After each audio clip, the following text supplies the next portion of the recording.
Okay, boys and girls, we're ready now. This is the part where we get to smooth out the inside of the bowl. I'm removing the plastic covering, and my clay has a slight dryness to it, not very much. It should not be very dry at all. If I were to take this plastic bag, I could actually lift the bowl out and I can see through the plastic bag. Now, I don't want you to try this, but I'm just letting you see on the video that it's starting to hold its shape because it's getting a little bit of dryness to it. Please do not try this trick at home. Do not try it in the classroom because yours is really not dry enough. I just wanted you to see what it's going to be looking like. I'm going to take my plastic bag and kind of put it way behind me here so I have the whole bowl to work with. And you can see I still have kind of a rough edge, a rough surface. So I'm going to take my fingers and I'm going to really work at smoothing this out. I'm still not pressing very hard.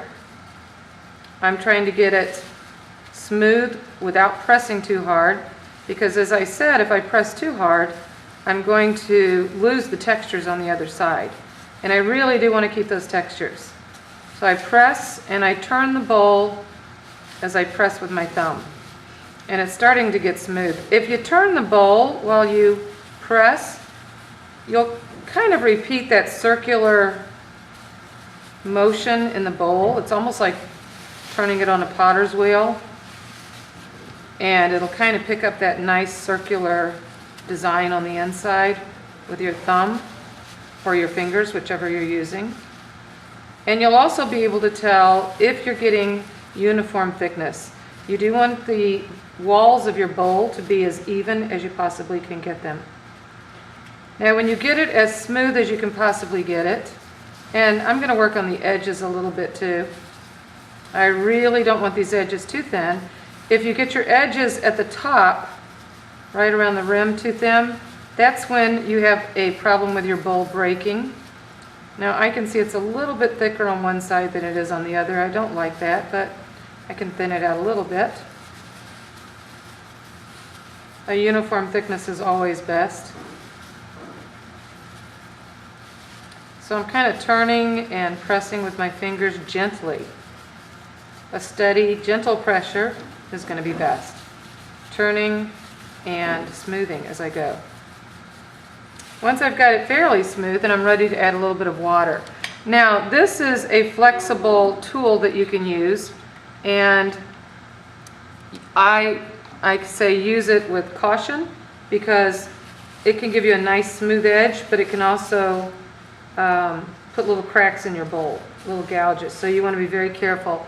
I get it wet, and then I just kind of hold my hand on the back of the bowl and go around the edges. I don't use this on the bottom of the bowl, just on the sides.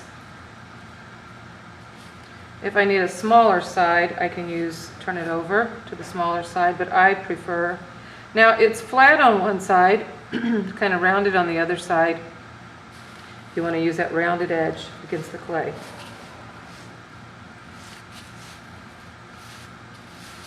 And then once you've got that a little bit smoother, you're ready for the sponge.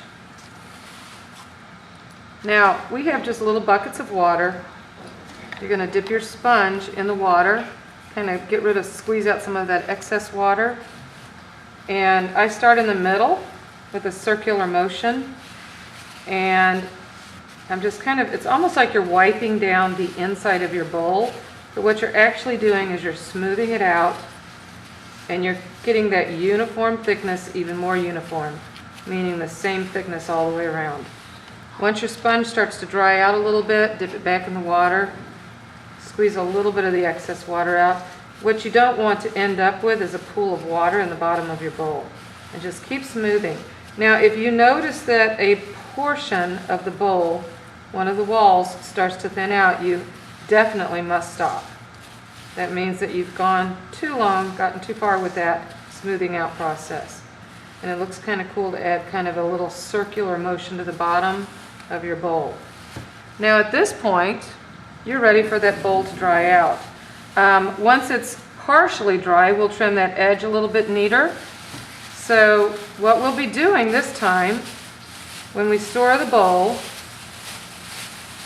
you're going to put it in your tote tray, very loosely covered, because we want some air to get to it. So you're just going to kind of fluff up the edges a little bit around it, not closed completely, and let it start to dry out just a little bit. Not a tight cover, just a loose cover in your tote tray. And then we'll check on it the next time you come to class. It will not be completely dried out. You'll still be able to trim the edges, and we'll also be able to take it out of the bowl. So do your best. I'm excited about how these are turning out so far. They're looking beautiful, and I think you're going to love it when it's finished. Have a great time creating your bowl, and I'll see you at the next class.